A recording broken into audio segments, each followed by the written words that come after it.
Jai friends, welcome to editorial analysis powered by Growth Mount Education. I am ध्रुव जानी। दोस्तों, आज का जो लेख है और उसका जो शीर्षक है वह हमारे लिए थोड़ा महत्वपूर्ण है। उसका शीर्षक आपको दृश्यमान है, अनसिविल प्रपोजल्स, जिसका हिंदी सा मतलब है गैर नागरिकीय जो प्रस्तावनाएं होती है उसकी बात कर रहा है। और दरअसल यह जो लेख है वह राज्य सरकारों की नीतियों के ऊपर आधारित है। उसको यह लेख ने आधार बनाया है। विविध जो राज्य सरकारें हैं जिसमें मुख्यतः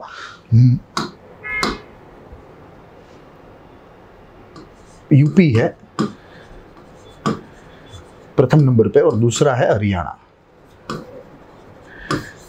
इन दो राज्यों के द्वारा ऐसे प्रस्तावनाओं की बात हो रही है जो प्रस्तावना दरअसल गैर नागरिकी है या नागरिकों के खिलाफ है। नागरिकों के मूलभूत जो अधिकार होते हैं उनको खत्म करने वाली यह प्रस्तावना है।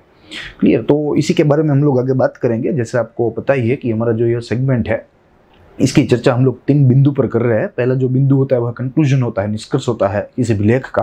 दूसरा जो बिंदु है वह बिंदु लेख की जो महत्वपूर्ण बातें होती है जो राइटर के द्वारा लेख में जो है प्रकाशित की गई होती है उसकी बात करते हैं। और जो तीसरा बिंदु है यह थोड़ा महत्वपूर्ण रहता है हमारे लिए, क्योंकि यह हम हमारी एग्जामिनेशन दृष्टि से जो महत्वपूर्ण तत्व होते हैं जनरल स्टडीज के उसकी बात करते हैं, उसको निकाल के उसको एक्सट्रैक्ट करके उसकी बात करते हैं। तो ज़्यादा समय न लेते हुए हम अपना जो यह टॉपिक है उसकी शुरुआत करेंगे, उसका अभ्यास करने की।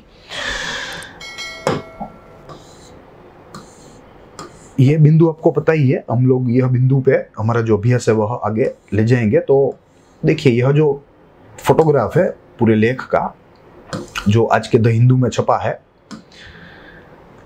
और यह लेख में दरअसल टीकाएं की गई है, जो प्रस्तावनाएं की गई है यूपी सरकार और हरियाणा सरकार के द्वारा। उस प्रस्ताव से दरअसल जो कानून है वह बनने वाले, और वह कानून ऐसे बनने वाले हैं जो कि किसी भी व्यक्ति विशेष की जो विवाह करने की जो स्वतंत्रता है उसको खत्म कर देने वाले हैं। और इसी की वजह से यह लेखक ने काफ़ी टीका की है इन दो सरकारों की और कहा है कि क्यों ऐसा नहीं करना चाहिए। देखेंगे आगे। पहले हम लोग यह लेख का जो निष्कर्ष है उसको समझ ले अच्छी तरीके से, तो आगे का जो लेख का जो पूरा पोर्शन है वो हमारे लिए सरल हो जाएगा। देखिए, सर्वप्रथम निष्कर्ष लेख का प्रस्तुत लेख एक टीका लेख है, यानी कि एक क्रिटिसिज्म है जिसमें उत्तर प्रदेश व हरियाणा सरकार की टीका की गई है। सरकार की टीका तो नहीं की गई, मगर सरकारी जो नीतियां हैं उसकी टीका करने में आई है। दोनों सरकार के द्वारा चौंका देने वाले प्रस्ताव रखे गए हैं। एक कानून लाने के लिए जो लव जिहाद को अवैध घोषित करेगा। लव जिहाद बहुत ही प्रख्यात शब्द है हमारे आज के भारत में, यह लव जिहाद। और जो व्यक्ति विशेष जो होते हैं यह शब्द को सुन के हमारी जो आतुरता है, हमारी जो क्यूरियोसिटी है उसमें इजाफा होता है। क्लियर? तो मैं एक बात आपको बता दूं कि जिस लव जिहाद को हम लोग रट रहे हैं पिछले कई सालों से, वह लव जिहाद दरअसल एक राजनीतिक जो है व्याख्या है। यह लव जिहाद को स्थान हमारे कानून में नहीं मिला है, आज दिन तक नहीं मिला है और आगे भी कई सालों तक नहीं मिलेगा, जब तक यह एक संपूर्ण रूप से एक प्रश्न ही ना हो जाए हमारे सामने, एक वास्तविक प्रश्न ही ना हो जाए। आज के समय यह व्याख्या का उपयोग करके जो राजनेता लोग हैं वे अपनी रोटियां सेकते हैं।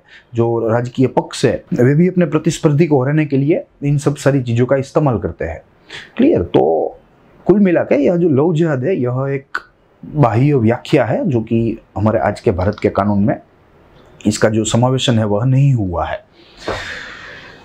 उसके बाद लेख में मूलभूत अधिकार की भी चर्चा हुई है जो इस कानून के अमलीकरण से दब सकते हैं। यस, देखिए, यह कानून से कहीं पर भी यह कानून लागू होने पर वहाँ के जो व्यक्ति होते हैं, वहाँ के जो नागरिक होते हैं, वह नागरिक दरअसल वंचित रह सकते हैं अपने मूलभूत अधिकारों से।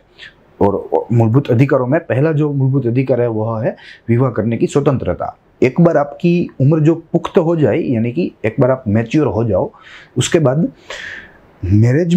मैरिज के जो इश्यू के ऊपर जो इंटरफियरेंस है वह एक अनकॉन्स्टिट्यूशनल माना गया है सभी हमारी माननीय कोर्टों के द्वारा। और ऐसे में इन राज्य सरकारों की यह जो बदसलूकी है यह हमें सहन नहीं करनी चाहिए। उसके बाद मुख्य रूप से इन दो राज्य सरकारों की नीति को दोष दिया गया है। पूरे लेख में ये जो राज्य है, जिन राज्यों के द्वारा यह प्रस्तावनाएं दी गई है, यह कानून को पारित करने के लिए, जो कि लव जिहाद को एक तरह से खत्म करना चाहता है। मगर लव जिहाद के साथ साथ अगर यह कानून लागू हो गया तो कई सारे मूलभूत अधिकार जो है यह भी खत्म हो जाएंगे। वह जो ध्यान है वह इन राज्य सरकारों को और यह राज्य सरकारों के नेताओं को रखना होगा।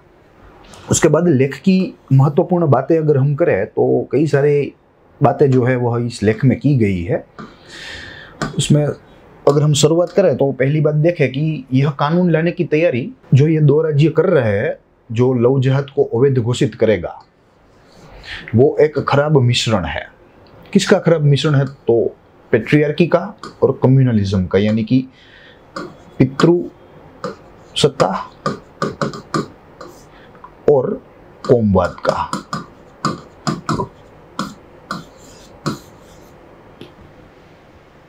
एकदम स्वच्छ रूप से यह कानूनों में हमें ये दो तत्व है वह दिख रहे हैं कि एक तो जो यह कानून लाने वाले जो नेता है वे अपने आप को बड़ा मान रहे हैं, अपने कानून, अपने नियम पूरे देश के ऊपर, पूरे राज्य के ऊपर थोपना चाह रहे हैं।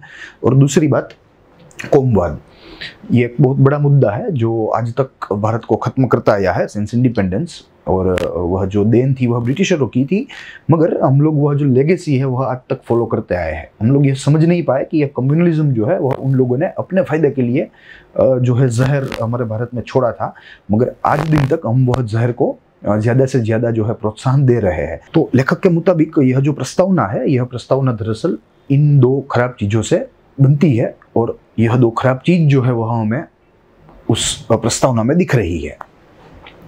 उसके बाद इस विचार को प्रस्तुत करने वाले योगी आदित्यनाथ अपने ध्रुवित विचारों से अंतरजातीय विवाह व संबंध जिसमें मुस्लिम पुरुष शामिल हो उसे कलंकित करना चाहते हैं।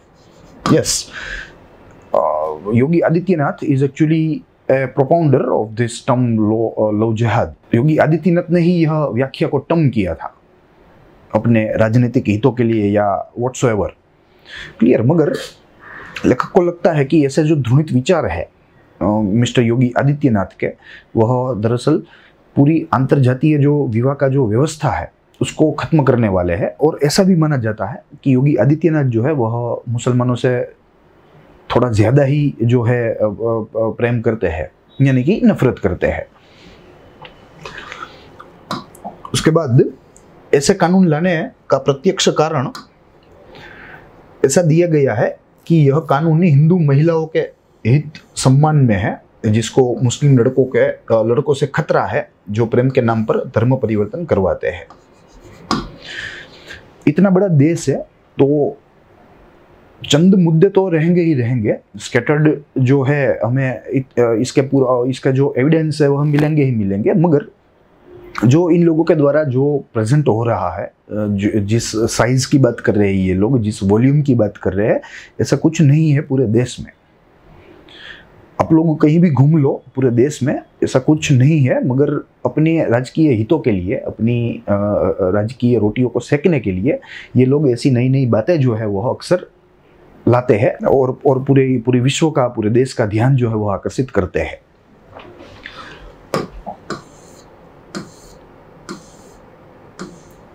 उसके बाद अभी तक लव जिहाद एक राजनीतिक मुद्दा है जिसका जिक्र हमने किया। कहीं हमारे कानून में कहीं भी जिक्र नहीं है, कोई ऑफेंस में कोई जिक्र नहीं है कहीं भी। किसी भी मुद्दे में जो पुख्तवयी व्यक्ति विवाह के संबंधी हो, कानून हस्तक्षेप साफ तौर पर गैर बंधारणीय है, unconstitutional in any way, constitutional in any way. If a person is mature enough, if his mental state is good enough, then he is entitled to take his own decision with a liberty of his or her marriage. तो ये बात है। और ऐसे मुद्दों में जो हस्तक्षेप करना, कानूनी हस्तक्षेप होना, वही अपने आप में एक गैर बंधारणीय बात है जिसकी इजाजत जो है हमारा बंधारण भी नहीं देता, हमारा कॉन्स्टिट्यूशन भी नहीं देता। उसके बाद भारत की आज की विवाह व्यवस्था सेक्युलर मैरिजेस को वैधता प्रदान करती है। सेक्युलर मैरिजेस को वैधता यानी कि लीगल बनाती है। एक समय ऐसा भी था भारत में, एक अंतरजातीय जो विवाह करना वो एक अपने आप में एक बहुत बड़ा गुनाह था, गंभीर गुनाह था। मगर आज के समय ऐसा नहीं है। हमारा देश जो है वो सेक्युलर है। We are actually filled with multiple caste, multiple tribes और मल्टीपल रिलीजियन। आज के ऐसे समय में ये बात जो है वह थोड़ी पुरानी लगती है, थोड़ी रूढ़िवादी लगती है, यानी कि ऑर्थोडॉक्स लगती है। तो इसको सुधारने के लिए संसद ने 1954 में यह स्पेशल मैरिजेस एक्ट जो था उसमें अमेंड कर दिया और सेक्युलर मैरिजेस के लिए जो है पूरा रास्ता खोल दिया, उसको प्रोत्साहित करने लगा। वर्ष 2020 की शुरुआत में यूनियन होम मिनिस्ट्री ने भी साफ कर दिया था कि लव जिहाद भारत के कानून में व्याख्यायित नहीं है। It is not termed in Indian law, और होगा भी नहीं। जब तक वास्तविकता नहीं बन जाती यह बात, तब तक हमारे लॉ में इसका समावेशन नहीं हो सकता। और मुझे लगता है कि अगर किसी वस्तु वास्तविक बने तो उसके कई सारे लक्षण होते हैं। तो सभी लक्षण जो है वे लव जिहाद के संदर्भ में गैरहाजिर है। तो right now we can not actually include love jihad in our jurisdiction of our law. आगे राजनेताओं की आक्रामकता का जो तत्काल कारण है वह इलाहाबाद हाईकोर्ट का फैसला है, जो कि हाल ही में आया है। और इस फैसले के तहत थोड़ा कठोर रुख दिखाया है कोर्ट ने और साफ जाहिर कर दिया है कि धर्म परिवर्तन जो है वह एकमात्र जो है कारण नहीं होना चाहिए विवाह के उद्देश्य के लिए। हालांकि दो अलग अलग व्यक्ति जिसकी मान्यताएं अलग अलग हो, अलग अलग धर्मों में हो, वे भी साथ रह सकते हैं पति पत्नी के तौर पर और अपना जो जीवन है वह खुशी खुशी व्यतीत कर सकते हैं। तो इलाहाबाद हाईकोर्ट को ऐसा लगता है कि विवाह करने के लिए धर्म परिवर्तन उचित बात नहीं है। और यही बात इन राजनेताओं ने जो है अपने सिर पर ले ली और अपना जो काम है, निजी काम, वह करने लगे। विवाह मात्र के उद्देश्य के लिए धार्मिक परिवर्तन गैर बंधारणीय। विवाह मात्र के उद्देश्य के लिए अगर कोई व्यक्ति है, अगर किसी को बोले कि भाई आप धर्म परिवर्तन कर लो तो मैं आपके साथ जो है विवाह करूंगा, तो this is totally unfair, unconstitutional. धार्मिक परिवर्तन एक हथियार मात्र ना हो जाए, हथियार माफक उपयोग नहीं होना चाहिए। यस, यह कोर्ट का ऑब्जर्वेशन है। आप लोग देख रहे हैं ये तीनों मुद्दे कोर्ट का ऑब्जर्वेशन है। और अकॉर्डिंग टू इलाहाबाद कोर्ट ने कहा कि भाई धर्म परिवर्तन जो है वह एक हथियार के तौर पर उपयोग नहीं होना चाहिए किसी भी कीमत पर।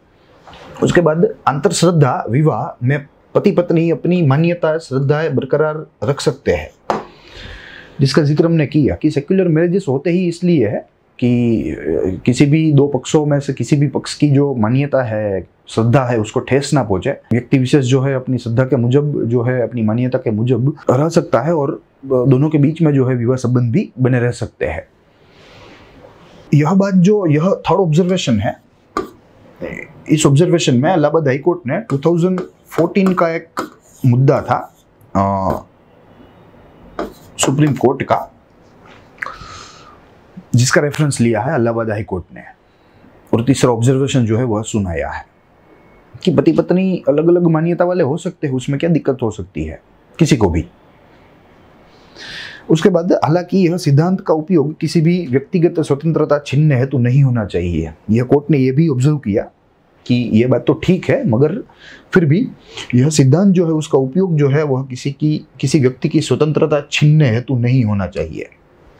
स्वतंत्रता छीनने हेतु मतलब interference in the matters of intercaste marriage. Clear? अगर आप किसी व्यक्ति को बोलो कि भाई नहीं, आपको कोई दूसरी ज्ञाति में शादी नहीं करनी है, तो it's actually violation of the fundamental right which is entitled by constitution of India to each and every citizen of India. Clear? तो कोर्ट ने यह भी ऑब्जर्व किया। उसके बाद विवाह के मामलों में भी हस्तक्षेप नहीं हो सकता, बट ऑब्वियस है विवाह के मामलों में भी हस्तक्षेप नहीं हो सकता। It is also a breach of freedom, it is also a breach of fundamental right. Clear? तो यहां तक की जो बात थी यह लेख की बात थी। जिन जिन तथ्यों की लेखक ने इस लेख में बात की वह तथ्यों को, जो महत्वपूर्ण तथ्य थे उसको हमने देखा। आगे हम लोग बात करेंगे हमारे तीसरे बिंदु की, जो कि एक लेख संबंधी सामान्य अभ्यास के महत्वपूर्ण तथ्यों की बात करता है या महत्वपूर्ण तत्वों की बात करता है, जो हमारे परीक्षा की दृष्टि से भी महत्वपूर्ण है, हमारे मेंस की दृष्टि से, हमारे आंसर राइटिंग की दृष्टि से, एसे राइटिंग की दृष्टि से। तो इसका जो है अभ्यास हम अब आगे करेंगे। देखिए, सर्वप्रथम हम लोग इस मुद्दे में एक यह जो स्पेशल मैरिज एक्ट है, विशेष विवाह जो कानून है या अधिनियम है 1954 का, उसकी बात करेंगे। उसका थोड़ा बैकग्राउंड भी देखेंगे, कहाँ से आया है, किसने बनाया है इत्यादि। देखिए, सर्वप्रथम भारत संस्कृति और परंपरा से भरा हुआ देश है, इसमें हमें कोई शंका नहीं है। We are actually rich in our culture and in our tradition, या आप रिचुअल्स कह लीजिए। इसमें हिंदू धर्म के अलावा कई धर्मों को जन्म दिया, जैसे कि सिख धर्म हो, बौद्ध धर्म हो, जैन धर्म हो इत्यादि। There are multiple religions in India. Bharat में मुस्लिम, ईसाई, पारसी जैसे कई धर्मों के लोग रहते हैं। इसके अलावा धर्मों के अंदर जातिवाद भारत की नीतियों को संचालित करने वाला प्रमुख कारकों में से एक है जातिवाद, कास्टिज्म जिसे हम कह सकते हैं। देखिए, यह एक भारत के संदर्भ में यह एक बहुत संवेदनशील मुद्दा है, और इस मुद्दे पर किसी भी समय जो है वह दंगे फसाद हो सकते हैं यह भारत में, क्योंकि यहाँ हमारे पास मल्टी एथेंसिटी है, मल्टी कास्ट है, मल्टी रिलीजियन है, मल्टी क्रीड है। क्लियर? तो ऐसे जो मामले होते हैं, ऐसी चीजें होती है, वे अधिक संवेदनशील होती है। शादी दुनिया भर में सबसे पवित्र संस्थानों में से एक है। पहले घर के बुजुर्ग शादी के लिए साथी को चयन करते थे। Yes, it was an old time when elders of the family were determining the marriages of their respected children. बच्चों को बोलने का हक नहीं था, या जिसकी शादी हो रही है उसको बोलने का हक नहीं था। मगर धीरे धीरे समय जो है, समय में परिवर्तन आता गया। धीरे धीरे हम 18th सेंचुरी से 19th में आए, 19 से 20 में आए, और 20 से आज हम 21 में खड़े हैं। तो आज के समय यह थोड़ा इम्प्रैक्टिकल है। बुजुर्ग का रोल है, इसमें कोई हमें शंका नहीं होनी चाहिए, मगर जो फंडामेंटल राइट्स है कोई एक मैच्योर व्यक्ति के, उसका भी सम्मान आवश्यक रूप से होना चाहिए। उसके बाद आमतौर पर चयन जाति पर आधारित होता था, क्योंकि हमारे समाज में जाति जो होती है वह एक सर्वे सर्वा होती है, वह एक अपेक्स होती है पूरी सोशल सिस्टम के, जो कि एक गलत बात है। मगर क्या करें, ऑर्थोडॉक्सी भारत में दिख रही है, और आज के समय भी कई जगह ऐसी है, कई राज्य ऐसे हैं जहाँ रूढ़िवादी जो है उसका प्रभाव जो है वह उदारवादियों के ऊपर बहुत रहता है। इसके अलावा यह अंतरजाति से शादी करने के लिए समाज के खिलाफ था। अंतरजाति विच मीन्स इंटर कास्ट। एक होता है इंटरफेथ। इंटरफेथ को आप इंटर रिलीजन के तौर पर भी यूज कर सकते हैं, दोनों का जो भावार्थ है वह सेम ही है। तो इंटरकास्ट इंटरफेथ जो मैरिज था वह उस समय में, यानी कि थोड़े पुराने समय में एक गलत बात होती थी, एक समाज विरोधी बात होती थी। आज भी अन्य जाति या धर्म में विवाह पूरी तरह से स्वीकार्य नहीं है।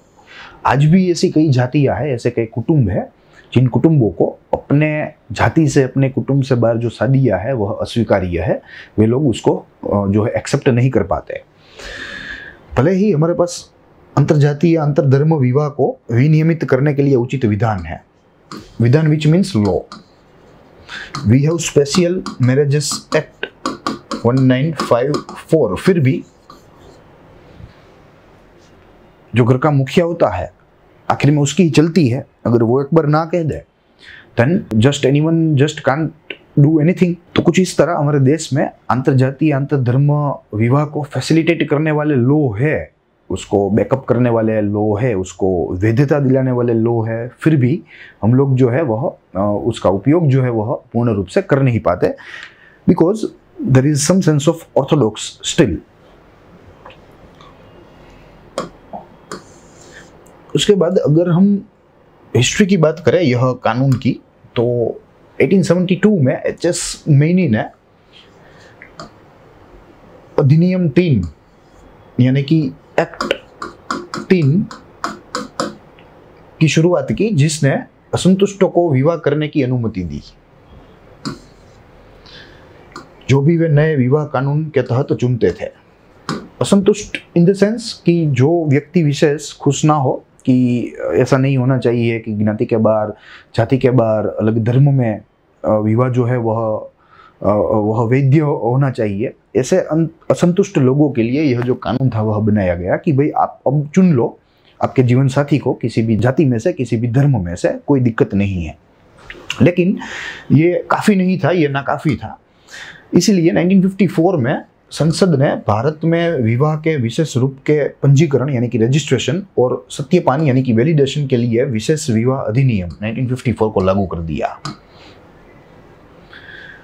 तो the old law was facilitating intercaste, interfaith marriages, but still it was not enough to cater the need. So in 1954, our parliament has framed a law which is named the Special Marriages Act 1954, which actually facilitates the entire process of intercaste या interfaith marriages. उसके बाद अगर हम comparison करें पुराने कानून और नए कानून का जो तफावत है, जो डिफरेंस है, तो 3-4 मुख्य प्रावधान है इस नए 1954 के कानून में। पहला है कुछ मामलों में शादी के विशेष रूप के लिए प्रदान करने के लिए। दूसरा कुछ विवाहों के पंजीकरण के लिए प्रदान करने के लिए। और तीसरा तलाक के लिए जो है प्रदान करने के लिए। क्लियर, 3 मुख्य प्रोविजंस है। ऐसा कोई एक्सेप्शनल मामलों हो तो उसमें जो है शादी की जो वैधता है उसको प्रदान करने के लिए। दूसरा जो मामला है उसमें पंजीकरण का, रजिस्ट्रेशन का जो कोई लफड़ा हो, कोई मिसमैच हो, उसको प्रदान करने के लिए। और तीसरा जो है वह है तलाक के लिए जो है जरूरी प्रावधान यानी कि प्रोविजंस। क्लियर, तो इसको प्रदान करने के लिए ये 3 नई जो है प्रोविजंस है जो कि 1954 के लॉ में इंक्लूड कर दी गई। उसके बाद अगर हम स्कोप की बात करें कि यह जो स्पेशल मैरिजेस एक्ट है इसका स्कोप कितना है, तो देखेंगे point by point. First one, अंतरजातीय विवाह होते हैं जहां वर और वधू दोनों अलग अलग जाति और धर्म से होते हैं। यस, उसे इंटरकास्ट या इंटरफेथ मैरिजेस कहा जाता है। पहले भारत में दूसरी जाति में शादी करना समुदाय के खिलाफ अपराध माना जाता था, गंभीर अपराध माना जाता था। कोई शादी करने वाला व्यक्ति विशेष हो उसको अपनी जाति से, अपनी ज्ञाति से, अपने गांव से बाहर निकाला जाता था, यानी कि अपने कुटुंब से भी बाहर निकाला जाता था। इनफैक्ट जो सक्सेशन होता है उससे भी उसको बाहर निकाल दिया जाता था। उसके बाद हालांकि लोगों की जीवन शैली में सुधार और परवरिश के कारण अंतरजातीय विवाह को स्वीकृति मिली। यस, अभी भी भारत के संदर्भ में जितनी मिलनी चाहिए उतनी नहीं मिली है। हम लोगों को आज जो यह इंटर मैरिजेस दिख रहे हैं वह अर्बन एरिया तक लिमिटेड है। They are not happening in the rural India where the real India lives. जहाँ वास्तविक भारत जो है वह बसता है, वहाँ आज के समय भी अंतरजातीय या अंतरधर्म जो विवाह होता है वह अस्वीकार्य है या कम स्वीकार्य है अर्बन एरिया की शहरी विस्तार की तुलना में। उसके बाद आज की पीढ़ी रूढ़िवादी संबंधों को तोड़ने, मुक्त करने की कोशिश कर रही है और अपने साथी को अपनी जाति के बावजूद खुद चुनना पसंद करती है। Yes, this is the 21st century. और यह सेंचुरी की जो आज की पीढ़ी है, आज के जो बच्चे हैं, वे अपने आप ही अपने जो निर्णय है, अपने जीवन के निर्णय वे लेना चाहते हैं। इस तरह की शादी की स्वीकृति के लिए हमारे संसद ने एक उचित कानून यानी कि विशेष विवाह अधिनियम 1954 बना दिया कि भाई जो लोग अपने आप अपना जीवन साथी चुनना चाहते हैं अलग धर्म में से, अलग ज्ञाति में से, उन लोगों को जो है छूट प्रदान कर दी गई। इसने विशेष विवाह के लिए शर्त और आवश्यकता बताई। यस, यह लॉ ऐसा ही नहीं है कि आप ऐसे ही किसी को भी पसंद कर लो और उसको उठा के उसके साथ शादी कर लो, मगर उसकी कुछ शर्त है, कुछ आवश्यकता है, वह पूर्ण होनी चाहिए। बाद में ही आप लोग यह कानून के तहत शादी जो है वह बना सकते हो। साथ ही दुराचार के मामले में इसने अदालत को भी हस्तक्षेप करने की शक्ति दी। दुराचार के मामले में this is a big provision. Court का भी जो रोल है वह इस कानून ने तय किया कि जहां दुराचार होगा किसी भी एक पक्ष से कोई दूसरे पक्ष को, तो कोर्ट जो है वह हस्तक्षेप कर सकेगा, इंटरफियर कर सकेगा। और जो गुनहगार हो उसको जो सजाएं होती है वह दे सकता है।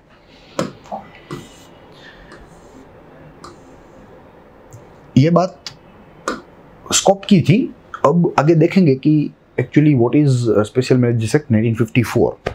The SMA is a law which allows solemnization of marriages without going through any religious customs or rituals। solemnization यानी कि वैधता आप कह सकते हैं। वैसे तो इसका शाब्दिक अर्थ पवित्रता होती है, मगर यहाँ हम लोग इसे वैधता या लीगलिटी कह सकते हैं, LE, आई एम सॉरी। उसके बाद पीपल फ्रॉम डिफरेंट कास्ट और रिलीजियंस और state get married under SMA in which marriage is solemnized by the way of registration. इसमें कोई रिचुअल्स की बात नहीं आती, कोई जो है कर्मकांड नहीं आता, मगर सिर्फ एक रजिस्ट्रेशन प्रोसेस होती है जिसे आमतौर पर हम लोग कोर्ट मैरिज भी कहते हैं। ठीक है, तो उससे यह जो विवाह है उसको वैधता प्रदान की जाती है। The prime purpose of the act was to address inter religious marriages to establish marriage as a secular institution bereft of all religious formalities। धार्मिक जो क्रियाएं है, धार्मिक जो प्रक्रिया है, उससे अलग सेक्युलर मैरिजेस का जो इंस्टीट्यूशन है, इसको यह कायदे ने एकदम मजबूत बनाया कि आपको मैरिजेस के लिए किसी भी धर्म की जो रजिस्ट्रेशन है, किसी भी धर्म का जो सर्टिफिकेट है वह आवश्यक बिल्कुल नहीं है। उसके बिना भी आप लोग जो है शादी जो है वह अपनी बना सकते हो। उसके बाद इसमें एक प्रोसीजर जो है मेंशन किया गया है, जिसके तहत there are 4 points we will go through. यह हमें याद रखना जरूरी तो नहीं है, मगर याद रहे तो उसमें कोई जो है हमें नुकसान भी नहीं है, हमें फायदा ही फायदा है।